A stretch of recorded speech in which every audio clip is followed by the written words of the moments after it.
So it all gets swept away with all the reasons you can't stay. Hung over and hung out to dry, behind the wheel, crossing the line. Your last words stir in my mind, make me come undone tonight. That All right, there we go. such a pro. If every guest was such a pro like you, Katie. I try. I try to make it seem like everything is, I don't know, super pro. Well, listen, it speaks about your career, which we're going to talk about. Everything you're doing is top of the line, so it goes with that. Absolutely. Thank you so much for reaching out to me. Absolutely, Katie. I'm so excited to have you on the show. I mean, ever since you came to LA, started working with Howard Killing all these years ago, 2014 or whenever that was. You've been working nonstop, Katie, nonstop, and you've created with hard work this really respected career, Americana, Britpop, indie, country, whatever you want to call it. It's great. It's phenomenal. I mean, time on my hands, nothing short of a masterpiece, Kate. And I want to talk to you about as well as Handstide, which is a great song. But so, all these accolades, blah, blah, blah, really good stuff. I appreciate that. And I suppose, working with Howard Welling has changed the way I really approach not only songwriting, but just the way I approach being in the studio, working with musicians. And, it was such an overwhelming experience when I first moved to Los Angeles to work into these total sort of top of the line studios. And I met a lot of famous people, and I was opening up for Glenn Campbell, and it was just meeting all these people, and it just seemed like such a, I don't know, like all these people were real. Like when you're from another country, like I'm from Australia, it's just all these things seem not necessarily unachievable, but these people just seem like, oh, these are just names and places and famous people and whatever. But when it's like all of a sudden it was like these were real people in 3 dimensions, and they're right there. It was like, and just crazy. No, absolutely. And I do want to talk to you about that because, by the way, it's so funny how whenever like these Australian talents like yourself, you guys like talk about just going to LA like it's a 2-hour flight. I went to Australia once and it changed me. It changed me, Katie. I don't know what was happening in there. I felt like I was there for like a year. Yeah. I felt bloated. I don't know what happened. And you guys talk about it like, just went to LA, went straight to work, went straight to the studio. That's really pretty cool. Yeah. And my first, I still remember my first trip to Los Angeles before I moved there. And obviously I live in Nashville now, but when I first traveled to Los Angeles, I got on I think it was 16-hour flight. And a lot of people like, yes, like yourself, you think and it is kind of, I've done the flight enough times, but it's like 3 solid films. It's like 5 or 6 episodes of some random show. It's dozing off and waking up and going, what? You must have it all snacking. down. Yeah. Well, the blood compression socks, the water, the whole thing, right? Yes, but you still get off the plane and you're still jet lagged. Like that's an unavoidable fact of any sort of international travel. And all you can hope for is that your first night's sleep or your second night's sleep, like that you can lock it down and just change the way because otherwise your brain will be literally waking up in the middle of the night going, when am I, what, who? Yeah, when's dinner time at 2 a.m, right? Yes, exactly. Thank you. Totally. Oh, Katie, that's awesome. Well, listen, before we get started, I have to tell you, happy belated birthday. Still counts, right?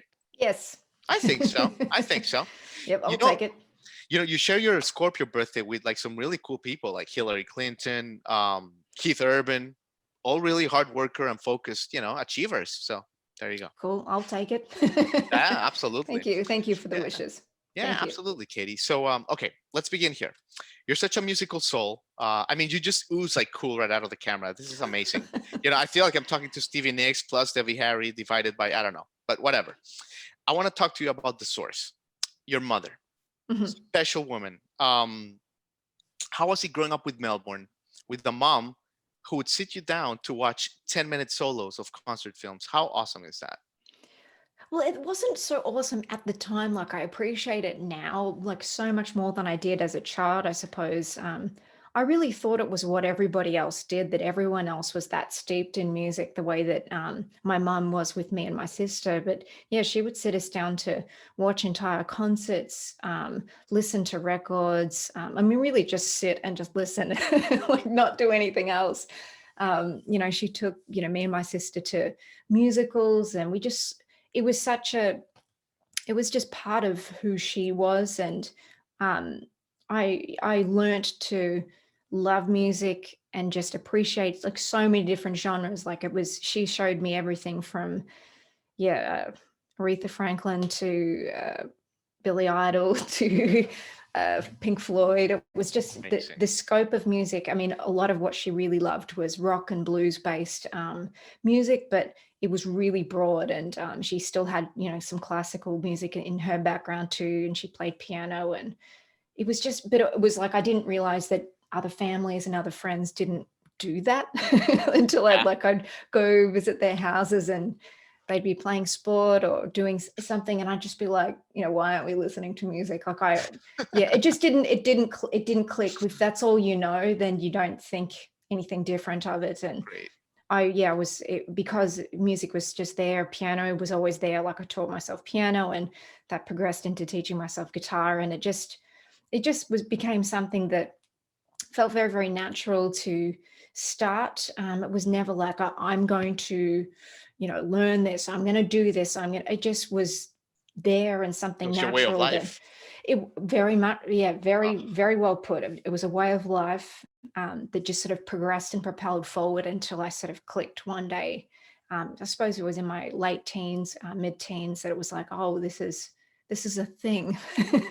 yeah. This is something that other people don't do, that doesn't come naturally to them. And it didn't become conscious until that point. Epic, epic. And and your mom was also like a great worker, like great work ethic, right? For you and your sister, like you saw that every day. Yeah, she was definitely she was the role model. She did everything that I mean, I could have, she's one of those people that you look at and you're like, she's working, she's being the mom, she's, raising two kids, and she's just doing it all. And she made it look like, I know it was hard for her, because, doing that on as a single parent is difficult. But she she made it look like we never went without. We never knew that she was really struggling until, obviously, you have chats with your parents after the fact, and you realize, oh, this was really that, and that was really that. And you Amazing. sort of work things like that out. But she was always just encouraging that both me and my sister were just happy, and we were doing what we loved. And that was what mattered to her. It wasn't about being super ambitious and super, just super focused on doing this or that. She just wanted us to be happy. And she never pushed me into doing music. It was just something that I knew, as you said, it was that way of life thing. That she, of course, is happy that I've pursued it and that I do this as my job and as my life. But in no way was she ever like the stage mom going like, Yeah, yeah, like, yeah. Yeah, she yeah, wasn't, it yeah. That's wasn't my any, daughter. it was not like none of that. She was, I suppose, She's the surprised coolest. that it was a career option. It wasn't, because she always just saw it as something that she loved, like listening to Right. records and all that stuff. Yeah. Oh my God, amazing. Let's move on to your career, but please tell your mom that she's got massive fans in the States, I and will. our American way of life appreciates her. But anyway. Okay, I will. Thank All you. right. All right. Let's move on to your early career, Katie. I mean, you briefly touched 15, 16 years old. You start performing in clubs and bars in Australia with Mhm. this work ethic. What an education that must have been, right, Katie? I mean, live audiences at 15, you get the drunk creep, you get the applause, you get everything. You absolutely nailed it. I did get everything, and it was and I suppose, I mean, I suppose all the patrons that were in these, bars and clubs just assumed that I was in Australia. Obviously, the legal drinking age is 18. They just assumed that I was, old enough to be there. And I was lucky to be playing in these clubs as a professional and paid from the beginning. But I suppose I worked out my relationship with the audience, how to communicate, how to perform, how to, create a barrier between you and the audience, so that you are not as approachable as everyone else, that you're not like everyone else, that you have some sort of facade about you, that you're in this place, you're on that stage, and Interesting. you should be, I don't know, not revered, but like you're Yeah. there, and you're doing something different to everyone else. But Right. I was finding that balance between, I am the performer, but I'm also your friend, so that people will come back to your gigs. I learnt about being the performer versus being just like everyone else in a club, but also being friendly enough to chat to people. Like, I mean, I suppose I had to work out that I mean, I played in those early years when I was first, it was my day job at night, so to speak, playing in clubs. So I was playing 5, 6, sometimes 7 nights a week, um, right up through my early 20s. I mean, I really went for it. That was my Yeah. job.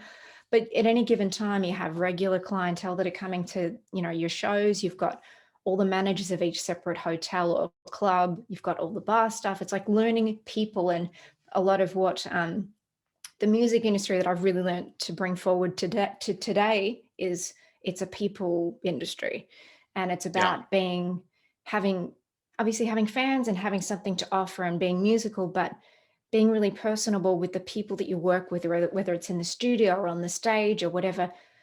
People will want you around more so if you're nice.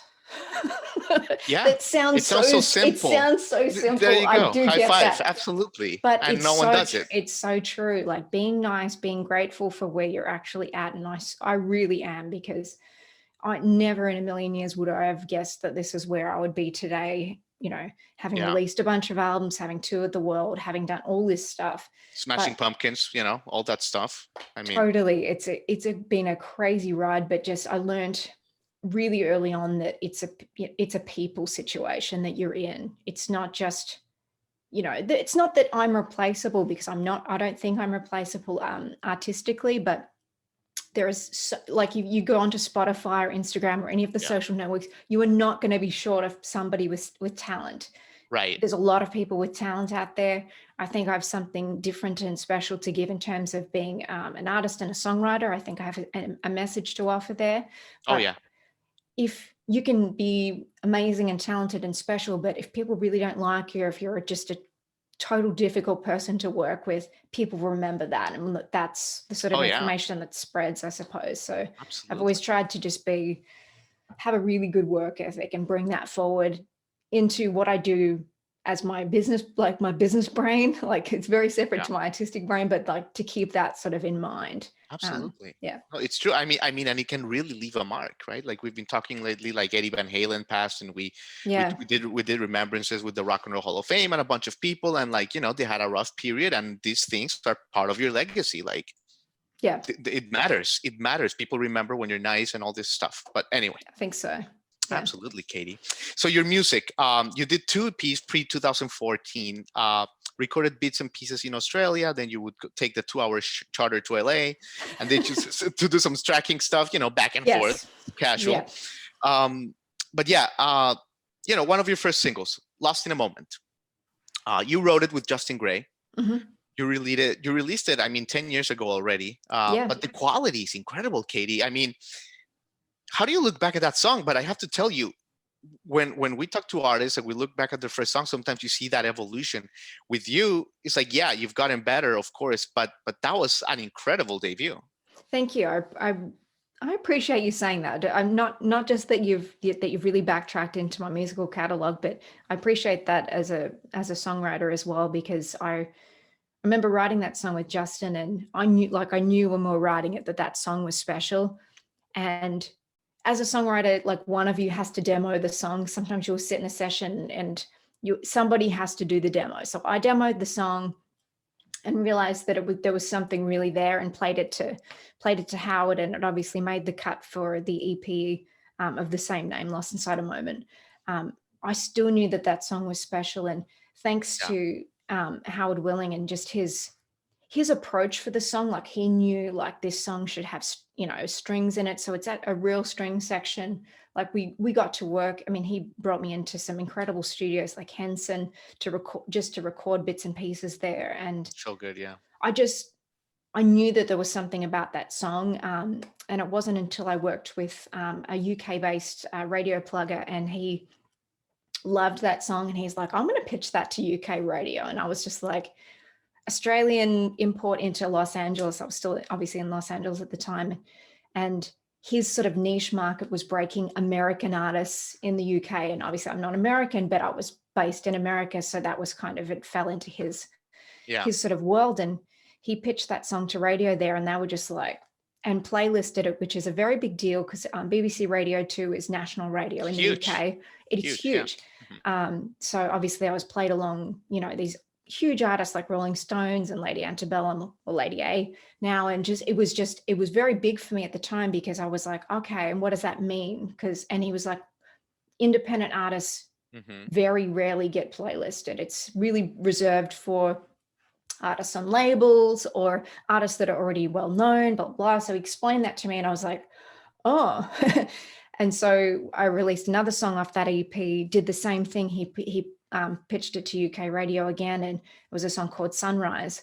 Yeah. And that got playlisted too. And I was just like, again, it was that, well, what does this mean? What do I do? And he's like, this is special, that there's an audience there for you in the UK. And I was, my business brain was like, ticking away. And I was like, okay. So I booked myself a little tour in the UK and did some acoustic shows, did a little bit of press and media with BBC Radio 2, and along with other just national print media, and organized all this stuff like really quick, because it was like, I used to go strike while the iron's hot and all that stuff. Sure, but it was just like, go, just make it happen. And I feel like I got a lot out of that situation, and it taught me to, it was another reminder that you can do that. You can, if you put your mind to it, you can make things happen. You can make things happen in a really short period of time. And it's good to, like, when you've got momentum, just go for it. And it was something that was just another reminder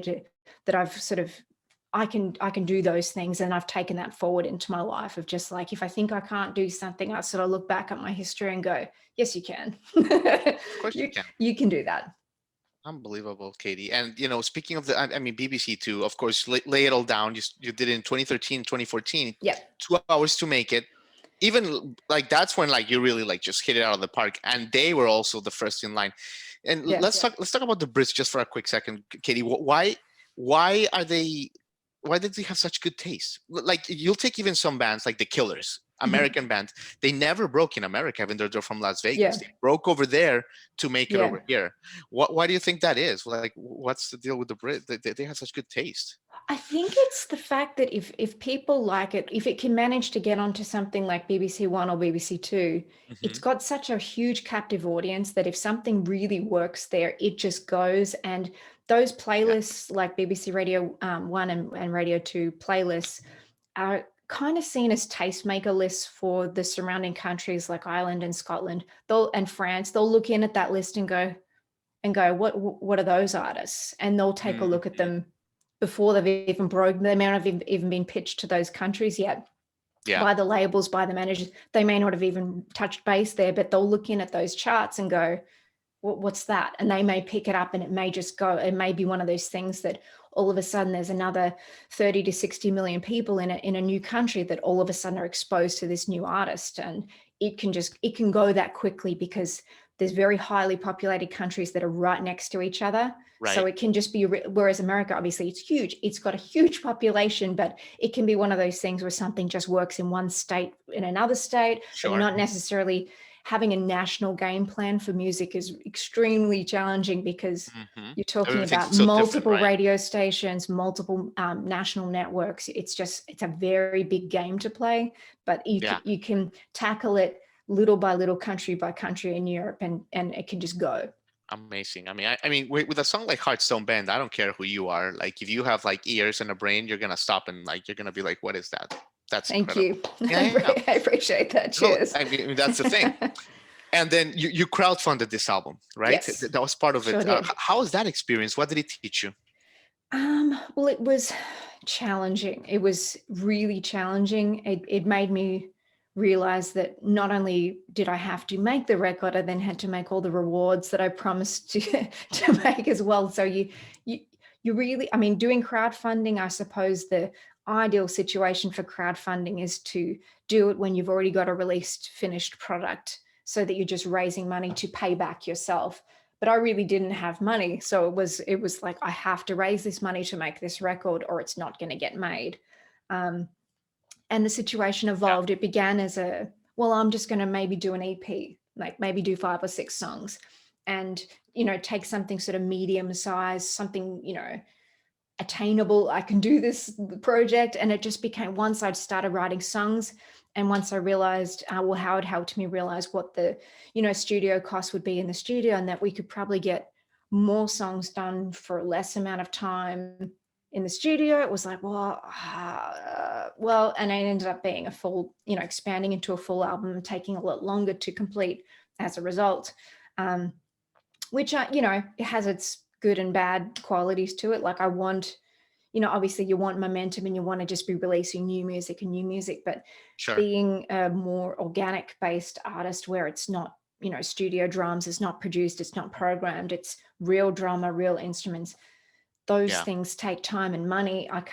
You can't pretend to, well, obviously you can because people program drums all the time, but I've learned through Howard's eyes, and he's always brought great musicians to the table, that they can bring so much to the song and you're really using their instinct on the song to build momentum into this or dynamic into this section. You're really casting musicians to play a role in a song, and that's really its own art form that I don't understand, but I do know that the role of the producer is to cast those people, cast the right musicians to play those parts. And I there's a lot of trust there, but like I get it. Like I've seen him do it, before, and we've worked together for a long period of time. So I've got no problems with that trust there now.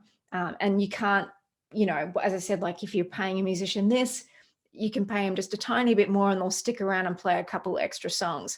So that's always kind of the model that has been, that has worked for me for crowdfunding, because you can get more out of your dollar rather than doing a song by song by song that can, you end up spending a lot more. But a really challenging situation because you are doing everything yourself. And then once you have completed it, then it's like, well, what do I do with this thing? Then it's, I have to make videos, I have to promote it, I have to play all of those roles. There's, half a dozen to a dozen extra roles that I have to play outside of being the songwriter and the artist. So I have to, change hats, play that role, change hats again, play this role, and not take any of those roles emotionally too seriously, because I have to do all of them. So one of the roles I might play might look at it and be like, well, I can't, that's hard because that conflicts with this. And it ends up being a complicated situation when you are an independent artist. But if you can learn to juggle all the things that you have to do, along with graphics, along with social media, it's a challenging role because it's not just one thing that you're doing. But I'm glad it's taught me so much, because if you have to do something, if no one else is going to do that thing but you learn how to do it. You learn how to do it, or you make mistakes doing it, then you know the right way to do it this time around. And and you're not going to let anyone like get into your creative vision either, because you did the whole journey. Correct. So each little step that I take I feel like it means a lot more to me now, because I've done it. No, and I'm so happy you're telling us all this, Katie, because all these little details, like they make a difference at the end, even if they take extra days, extra money. And you're not playing this game that some bands are playing of releasing a single every 2 weeks now. Like, no, you go for the quality, and thank you. Because a song like Time on My Hands, we were listening to it earlier yesterday with my production assistant. We must have heard it like for 4 hours straight, Katie, but we really did. But what we came back to with that song, Time on My Hands, was it's layered. That's what we always get back to this word, layered. It's like one of these movies that you see, and you see it every year in Christmas, in Halloween or whatever, and you always see something new, and you have a different experience every time you hear it. So it does make sense, and all your songs are like deep like that, and they're like a journey, and they're incredible. So yeah.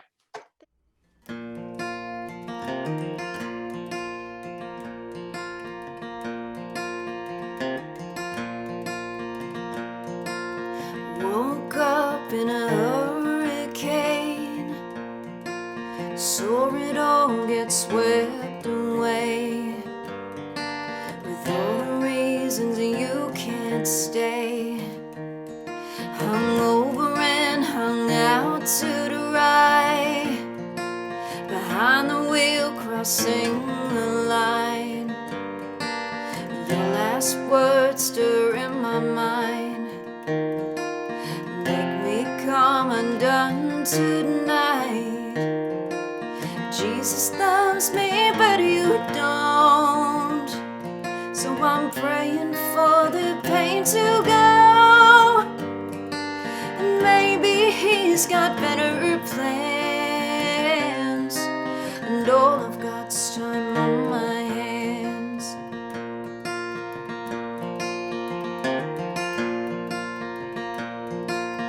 Like a bird sings in a cage, trapped by my own mistakes. This too will pass, all my friends say. Guess it's just a waiting game.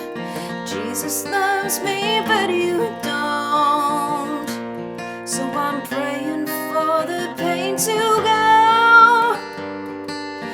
Maybe he's got better plans, and all of God's time on my hands.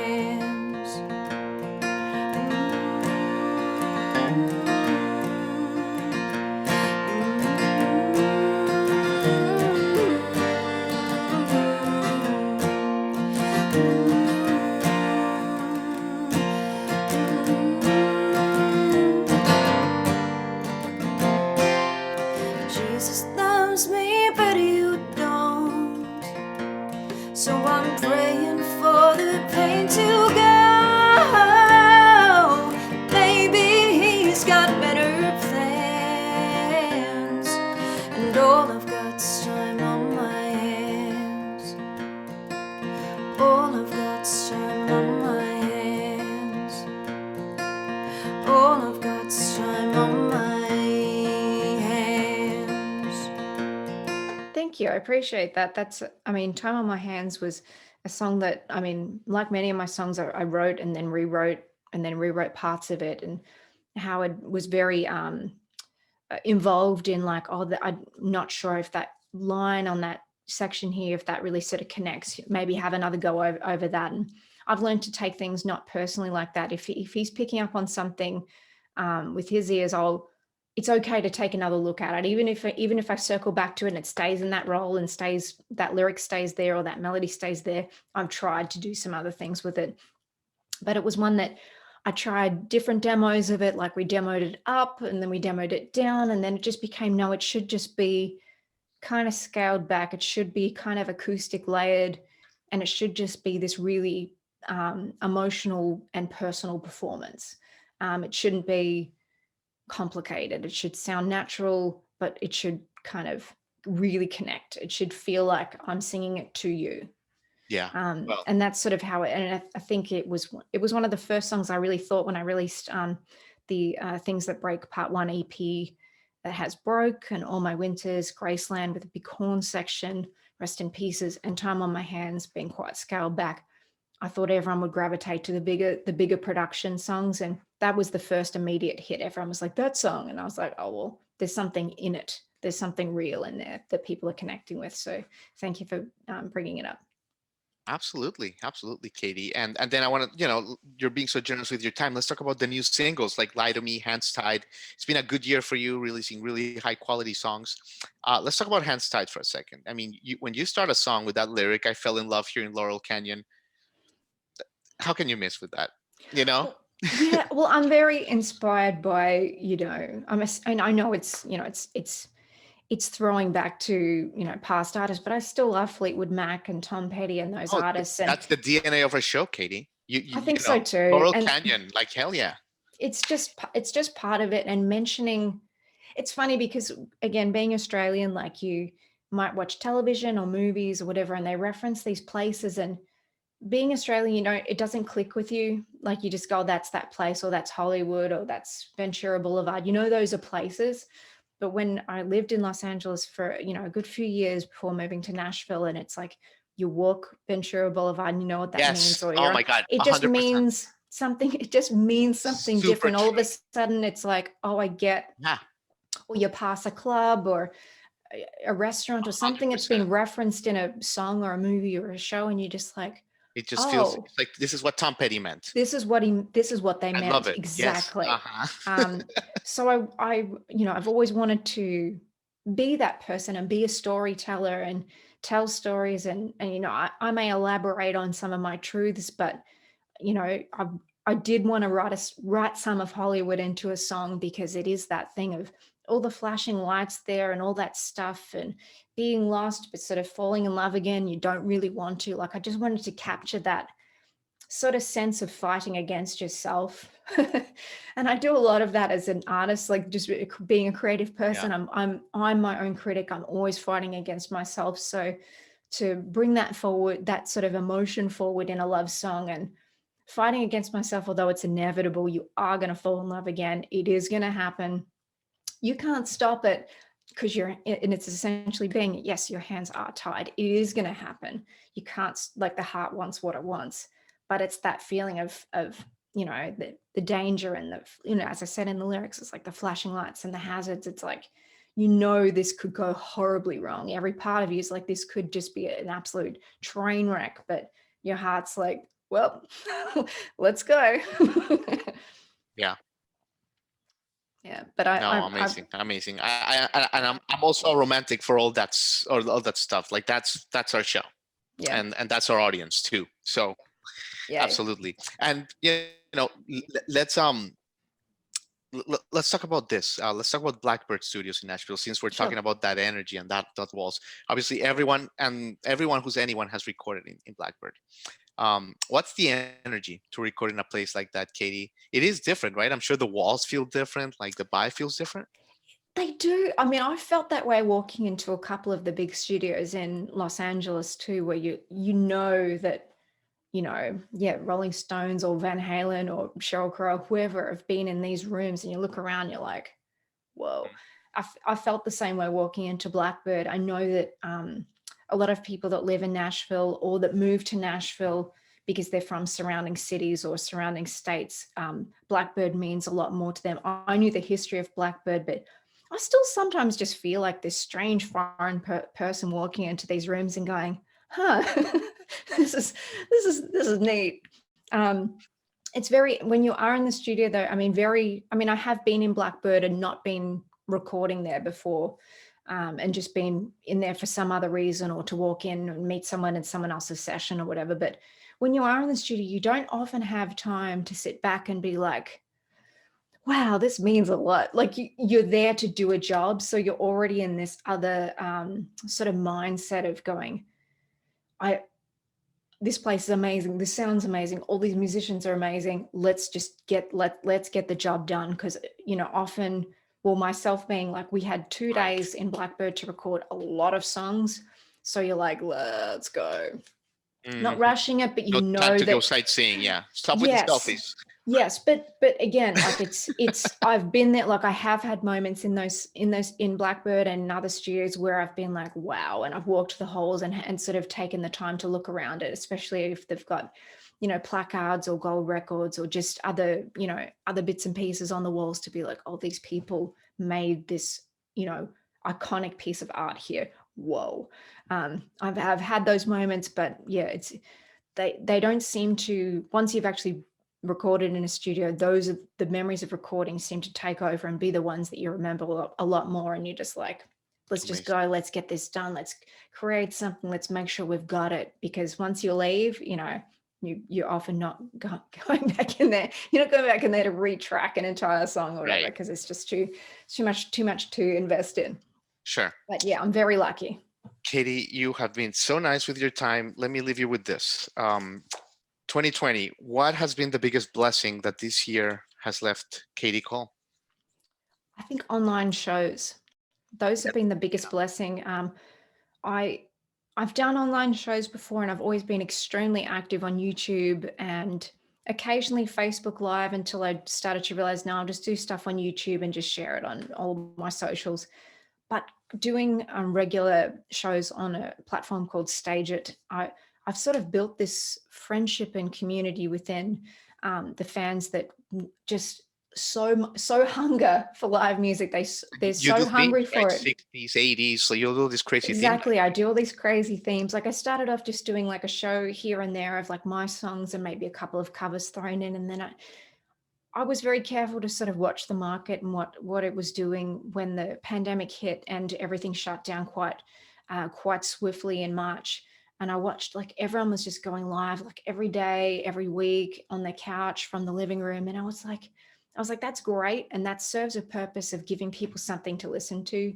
But at the same time, I've always been interested in giving people like a show. I want to give them a show. I want to give them something to sit back and go, that was worth investing my time in. Because if people are coming to see you at a venue, like they're taking time out of their day and money out of their wallet to come see you. So if we're going to do this from home, and if this is going to last as long as it has been, and it's clearly going to continue into next year, like I want to create something special, something you can't get from everyone else, that feels like we're coming together to see. And it's not a real concert. Like I always instigate people, like after I finish a song, like, clap emojis, and you see them come through the chat feed, because that's the strangest thing as being a live performer. Like you get used to, like, there's a room sound, there's like a white noise that happens in a concert hall or a small venue. But when you finish a song, when you're playing in like a small space, there's nothing. It's just like you finish the song, it's like, right. There's no crowd noise, there's no applause. So it's just like seeing this interaction of a chat feed come through and people like, that was amazing, or claps, or they'll say their thing, or during the song you'll see comments coming through. I love this sort of feeling of connection, that we're all coming together with this common sort of goal. And like I take requests and I do weird themes, and I'm just trying to keep things enthusiastic, because it's such a dark time for those that really love concerts and really love music to not be able to feel, I don't know, normal about the thing that they would go do. That obviously it applies to everybody in every industry, but I'm so optimistic for the fact that you can still create something special for people. It's up to you. It's up to you to do it. And it's up to you to, like, I've just taken it upon myself, like, I'm creative. Well, I should be creative about the way I do this. Yes. Not just create, but be creative about the way you now approach that. This is, this whole world is a different world now. So, be grateful for the fans that you've got, and keep them, just keep them interested. They deserve your respect, and they deserve to be honored, because they're taking time out to see you. So I'm just really grateful for it. It's been great. Oh my God, Katie, that's epic. That's epic. Yeah. And the next time you take the stage, whenever that is, you're gonna be like another level, evolution. You're gonna know your audience so well, and they're gonna know you so well, and it's going to be this magical moment. I'm just getting like goosebumps just thinking about it. It's gonna be insane, Katie. I hope Cole. so. Katie Cole, thank you so much for your time. This has been so enjoyable. Apologies for the technical snafu, but No problems. Seriously, massive respect for you and for what you're giving to America and to the world with your music. Thank you, Katie. Thank you so much. Have a good rest of your day. All right, take care. Bye.